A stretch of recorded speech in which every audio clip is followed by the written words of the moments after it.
If Christ is king, how should the Christian consider the kingdoms of this world? What does the Bible teach us about human authority and what it means to love our neighbors and our enemies? Before we render unto Caesar what is Caesar's, let's know what it means to render unto God what is God's. This is the Biblical Anarchy Podcast, the modern prophetic voice against war and empire. Hello, everyone, and welcome to another episode of the Biblical Anarchy Podcast, a project of the Libertarian Christian Institute. This week and every week on Biblical Anarchy, we seek to live counterculture to the empire of man and to instead seek the kingdom of God by unpacking what the Bible teaches about government, authority, and human relationships. I'm your host, Jacob Daniel. For today's episode, we're going to go back to the Open AI or ChatGPT and do another one of these little debates to see what we can unpack, see if our future AI overlords can adequately defend the state and debunk Christian libertarianism or not. Last time I did this, we went into the biblical case for anarchy and if the Bible was compatible with political anarchism and libertarianism, and if certain passages precluded it or not. And if you haven't checked that episode out, I'll have that link in the show notes. I forget the episode number off the top of my head as I'm recording this, but I thought that went very well. And because that episode went well, I thought we would go back for round two on a different topic. We're going to get more specific here today. And this episode will be actually a little bit less Bible-centric, and it's going to be focused more on just strict political theory. And so one of the ideas in libertarian and anarchist thought is sort of the maximization of property rights, and the idea that all rights in a way are property rights, and that we could be conceived to be self-owners, in that we have control over our bodies, we have a right to exclude others from ourselves, and we have a right to the things that we have created or mixed with our labor. And so self-ownership extends into the right to own and use and trade property. And so we call rights, in a sense, are all property rights. And we also call these negative rights, in a sense that the only rights that exist are the obligations for people to not initiate violence against you and to not infringe upon your self-ownership or your property rights, and that this does not create any positive rights or positive obligations on others where they have to provide you with something. The only thing that you are owed is a negative. You are owed non-aggression. And I believe that this is biblical. I believe that based on the teachings that we find in the Bible regarding human relationships, and including what it teaches about the civil authorities and civil justice, that we owe our neighbors non-aggression. Specifically, if no one is initiating force against us, we cannot initiate force against them. Defensive force, restitutional force in the civil sense are different and distinct in that they are not initiations. They are responding to someone who has already initiated force.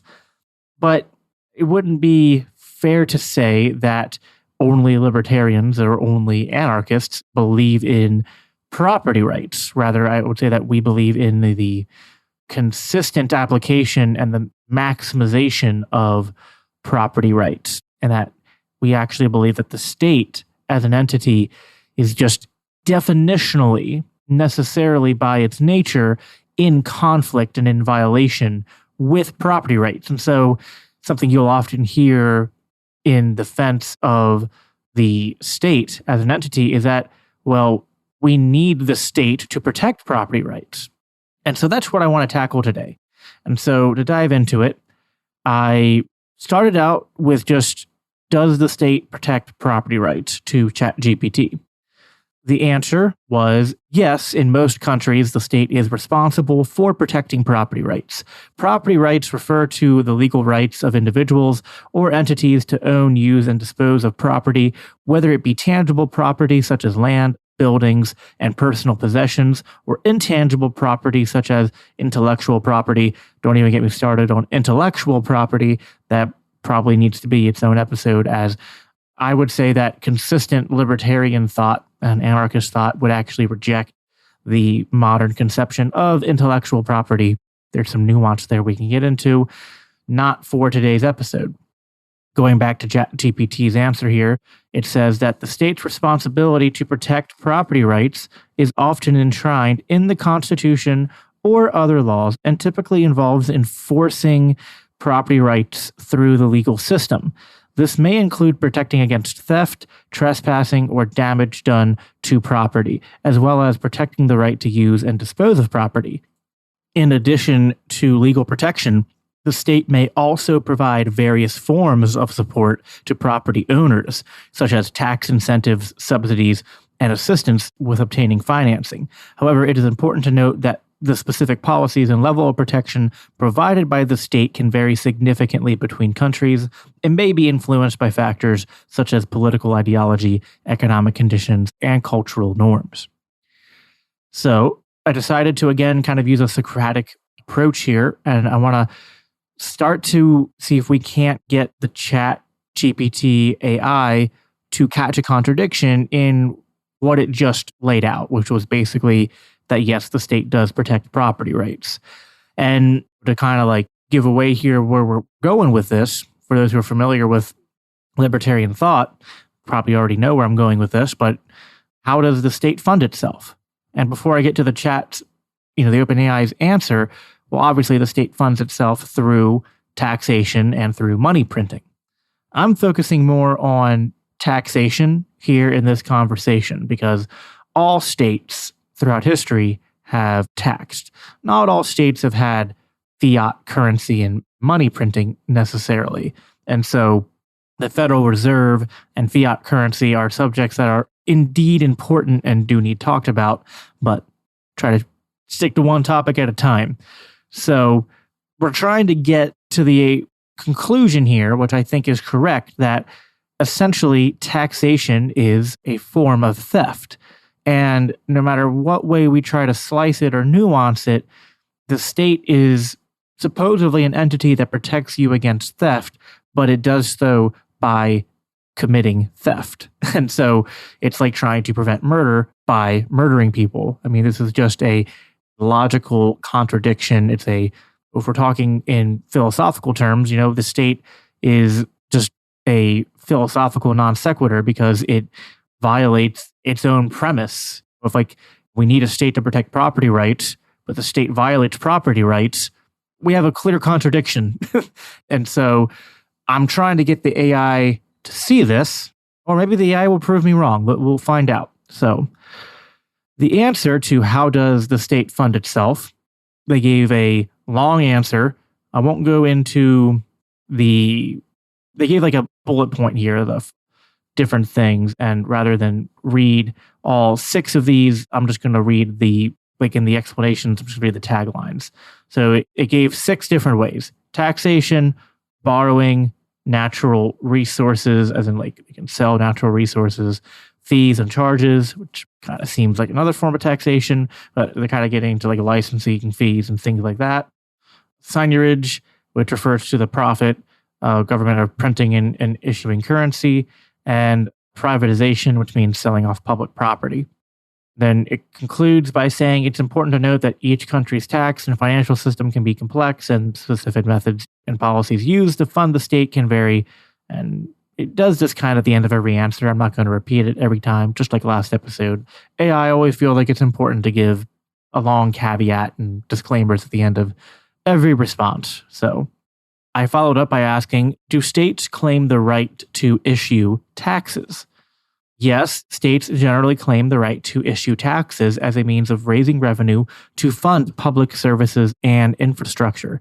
Taxation is a key power of governments and is usually enshrined in the country's constitution and or other laws. Now, already here, if you listen to this show long enough, I'm triggered because we've gone from talking about the state to just talking about government broadly speaking. And as you know, as a libertarian and as an anarchist libertarian, I explicitly I explicitly object to this conflation that the state and the government are intrinsically the same thing. And I would be generous enough to concede that the state is in some ways a form of governance, is a specific entity that does a form of government and it exists to do certain governing functions. I just think it's a bad entity. I think that we should reject this style of governance. And there's different types of states, of course. There's democratic states, there's fascist states, there's monarchical states, there's communist states, there's everything in between, hybrid states, social democracies. But what makes them all states, and one of the key things that makes the state what it is its monopoly over that geographic area, over the roles of civil governance, and also its claimed authority to tax the people. So this is very important, as the AI says, that it's a very important aspect of the state's power, one of its key powers.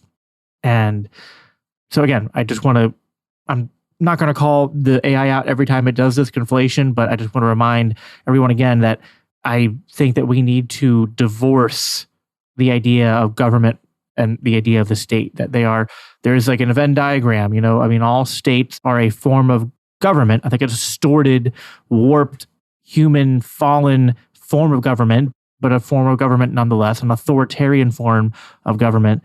But that government, like lowercase g government in the broadest sense, comes in many other forms, including libertarian forms, and there's even different types of forms within libertarianism, and that we can have laws, we can have governance, and we can have civil justice, and we can do this without what I would refer to the state as this monopoly of violence. So, the AI continues and says that taxes are usually levied on a variety of sources, including income, property, sales, and goods and services. The specific tax laws and rates can vary depending on the country and economic system. It goes on to describe there can be progressive tax systems where people pay more based on how much they make, or it can be a flat tax system. While taxes can be a significant source, they can also be a contentious issue, particularly when rates are perceived to be too high, and so there needs to be some kind of balancing act, so to speak, is what the AI gets into. I'm summarizing here to save time. So, again, I'm pressing the issue here. I'm just trying not to beat around the bush too much. I asked, are taxes voluntary? And the AI comes out and says, no, taxes are not voluntary. Okay, we're done. End of episode. No. Taxes are mandatory payments, the AI continues, that individuals and businesses are required to pay to the government, usually based on income, property, and other sources of revenue. Failure to pay taxes can result in penalties, fines, and legal action, such as wage garnishment or even imprisonment in extreme cases. While taxes can be viewed as a way for individuals and businesses to contribute to the common good by supporting public services and infrastructure, such as education, healthcare, and transportation, they are not voluntary in the sense that individuals can choose whether or not to pay them. The government has the power to enforce tax laws and to collect taxes through various means, such as payroll deductions, bank levies, or property liens, among others. So I ask, you said taxation can result in imprisonment. What happens, this is important here, what happens if someone resists their imprisonment? And to further elaborate here, imagine if a random person came up and demanded 20% of your income, and you didn't pay that to them, and so they said they're going to kidnap you from your home and lock you in a cage.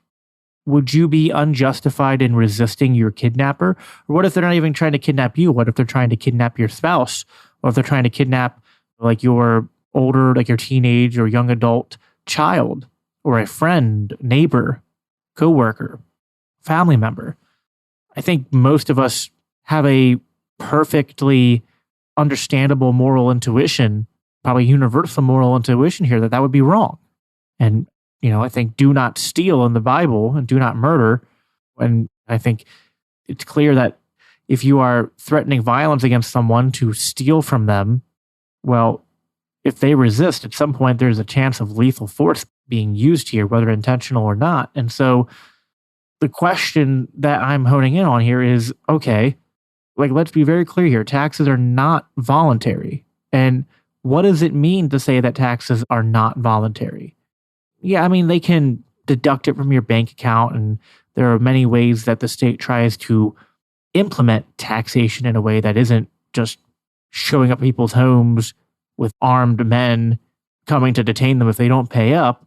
No, I mean, that was perhaps the more common way of doing taxation or collecting tributes in certain times of old, but the state, as it's evolved over time, has gotten more sophisticated and tried to find ways to be more effective and less intrusive in how it collects taxes, and even trying to convince people that taxes are necessary. And so trying to get people to voluntarily pay in, which is silly because if the state could be conceived as an agent of persuasion and voluntary interaction here, if the state services are so important that people should pay them, then they should be able to make that case in a market sense and fund themselves the same way that other businesses and other people fund themselves. And they go to people and say, this is a service that you need, that others need. And if you want to partake in the services, we'll have a mutual exchange of value. And then the people who do a good job at that do better than those who do a bad job at that. And that competition improves the services that are being offered and improves the options over time. The state is not this kind of entity. Even if it tries to masquerade as voluntary at times, the state does not give you an option. It does not give you choices. And it's only interested in persuading you insofar as it might save them some time and effort in forcing you. But it is still coercion because the quote-unquote persuasion, if they even try to do so, is done with the implicit threat of force. And so that's why I ask, what happens if someone resists their imprisonment? In the same way you would if anyone except a state agent showed up at your door and demanded you pay 20 or 30% of your income to them. AI answers, if someone resists imprisonment related to a failure to pay taxes, it can result in further legal consequences. In many countries, failure to pay taxes can result in criminal charges, and if found guilty, the individual can face fines, penalties, and potentially even imprisonment. If an individual resists their imprisonment, this answer astounds me. If they resist their imprisonment, they can be charged with additional crimes, such as resisting arrest or obstructing justice, which can lead to further consequences and penalties. Like, well, hold up. You just skipped over a whole lot of what's important in answering this question here, Mr. AI, or Mrs. AI, shouldn't assume their gender. You said they resist their imprisonment, they'll be charged with more crimes and more fines and more penalties. Well, hold on. You've created a circle here. It's like, I didn't pay the fine, so you're coming to imprison me. I resisted my imprisonment. Well, I'm going to fine you more. Okay, and when I resist the fine, you'll try to imprison me, and I'll resist the imprisonment. And what is this? Is this just a rhetorical loop? Or are these just meaningless threats of imprisonment? And the minute you say no, they just keep tacking up the bill, and you can just keep doing that to infinity? No, at some point, force does come on the table. Not to mention, like, resisting imprisonment means someone is trying to imprison you. And I mean, like, I guess it could be like they come to your door and you say no, and maybe hypothetically they leave you alone, but that's not typically what the police do if you tell them no. The answer goes on to say that they may attempt to challenge this in court, but again, they're skipping over, like, they're really skipping over the point of my question. So I again press the AI here. I say, so if you don't pay your taxes, someone will eventually come to either make you pay or they will take you away and lock you up. And if you resist the authorities coming to detain you, they will use force on you, including deadly force, to make you comply. Am I correct?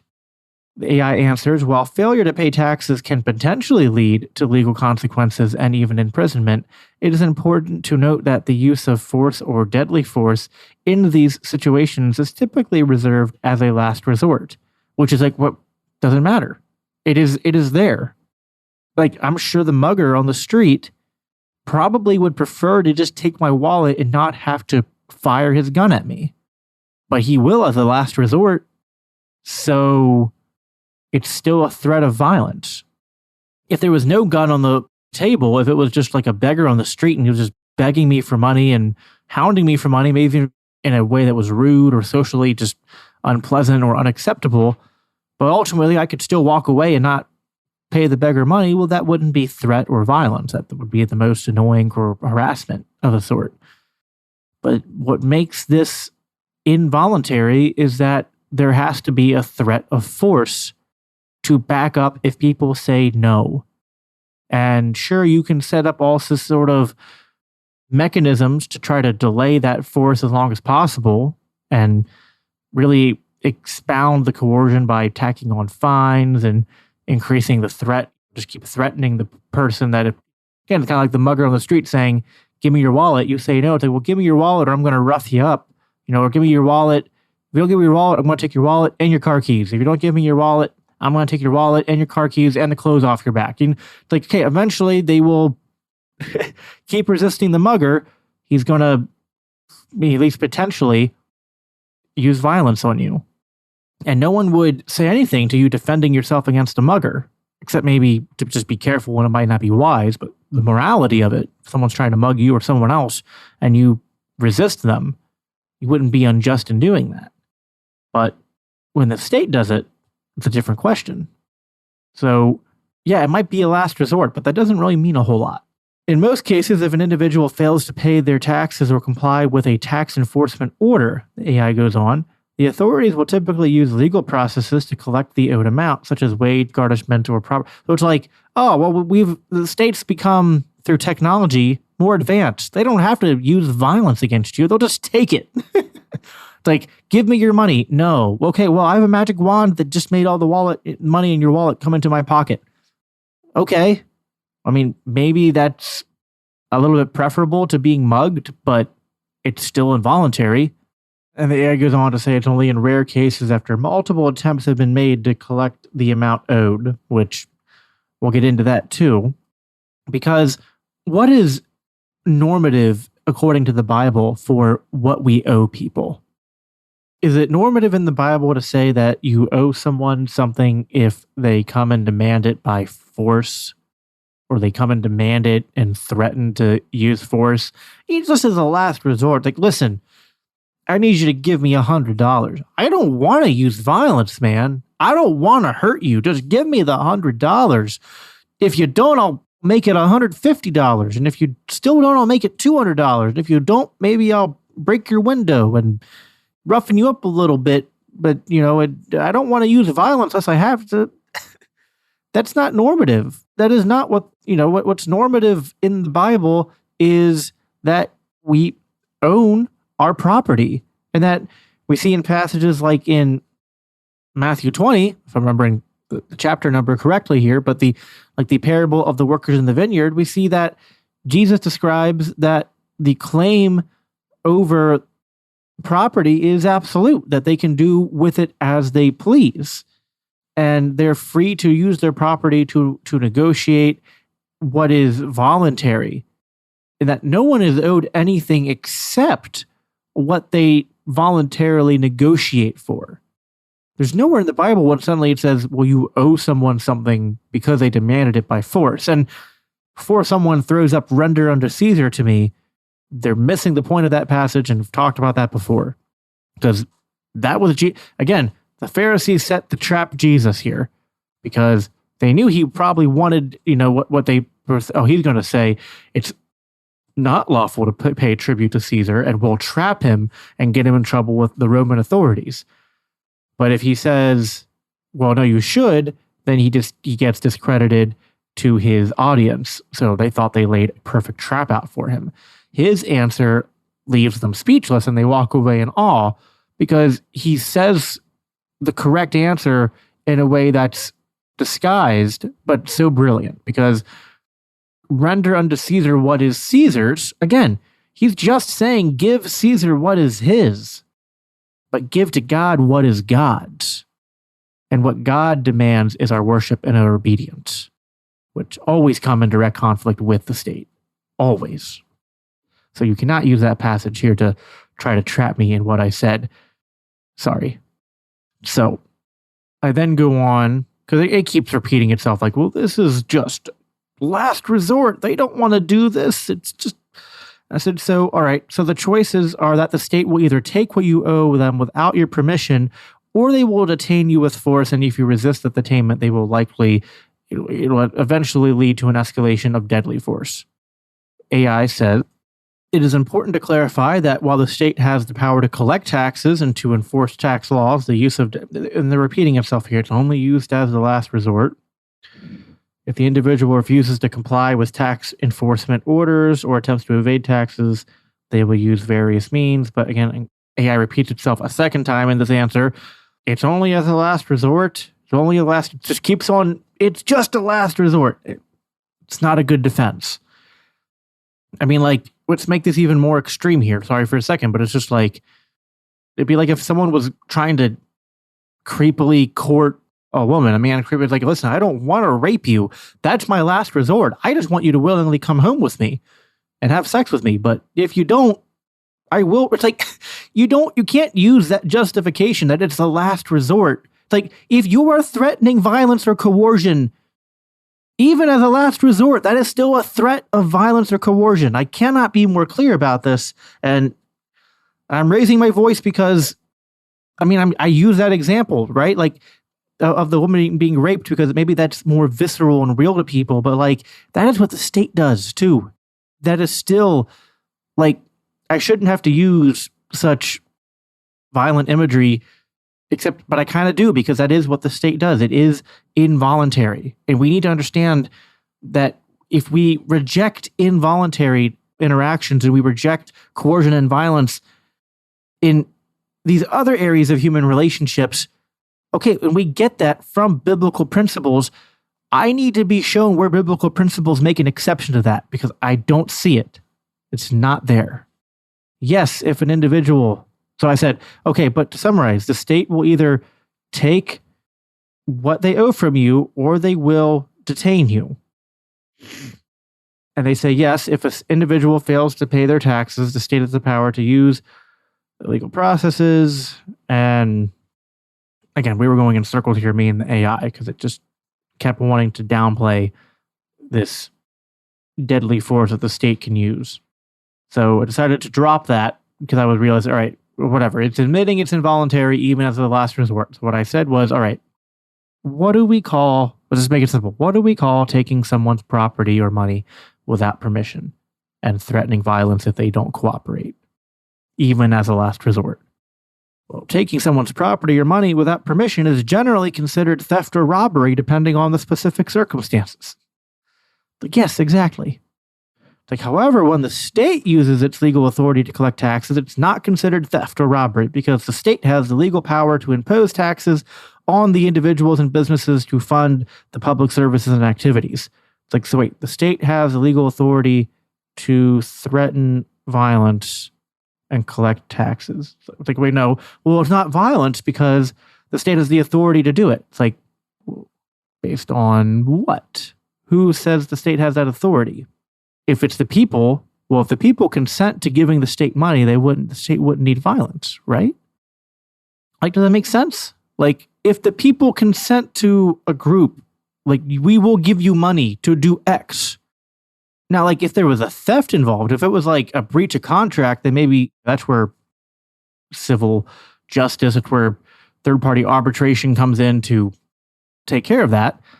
You still wouldn't really threaten violence over it. It would just be about, like, it would be a property dispute and about restitution. That's completely different than, it's literally this weird kind of victim-blaming Stockholm Syndrome thing where it's like the state says that it has the authority to initiate taxation upon you, and that it's not theft, it's not wrong because I have the authority to do it. Either, there's only two ways to slice that. Either it's authority claimed by fiat and force, which is, that's not making it better. If you claim your authority to do it, like, well, it's not bad because I claimed the right to do so, and I claimed the right to do so through will to power. We're just stacking problems here now.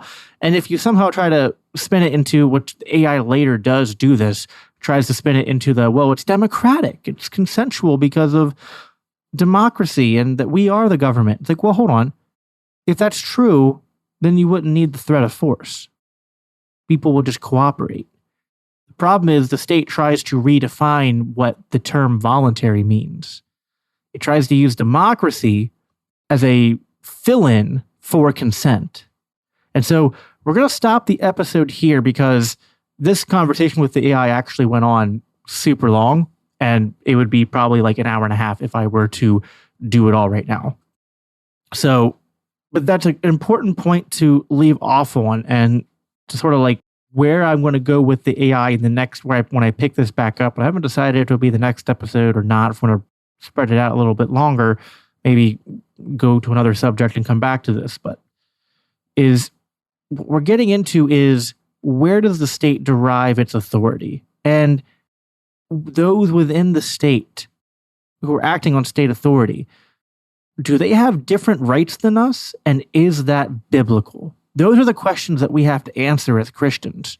Is there anywhere in the Bible where we see that those who are given the jurisdiction to act in the role of the civil authorities, act within the civil magistrate to enforce civil justice, are they ever given a mandate that they are not held to the same standard, and that even more so, that they can claim authority and property via coercion, via involuntary means, and via the threat of violence? The only time that I can think of off the top of my head where the Bible talks about this is in 1 Samuel 8, which is not God condoning it, but warning the Israelites about a king that they're asking for, and that once they ask for a king, not only will they have committed idolatry by rejecting him, but that this is not going to go well from them, because the king is going to take their stuff, take the best of their livestock and their harvests, and take their children and make their children fight on the front lines of their wars. So, yeah, I think the AI has an uphill battle to fight here. I appreciate you guys listening in on this. I hate to break things up like this, and there's a really good exchanges that are coming up with the AI. But again, I wanted to keep this episode to under 40 minutes and break this up. Sometimes I feel like it might be too monotonous if I sit here and read it back and forth solo for too long. So we're going to stop it here, and we'll come back either the next episode or the following episode to dive more into what the AI has to say about the nature of the state's authority and the rights of those who act within the civil magistrate. And then we'll see what the Bible has to say about that as well. So thanks everybody for listening. I hope that you enjoyed this episode. I hope this kind of content is entertaining and valuable to you. As always, if you like what you hear on this show, if you like what we're talking about here, please like this, subscribe if you haven't yet, especially to the YouTube channel, and leave a review or a comment and share it around. It always helps out, and appreciate it.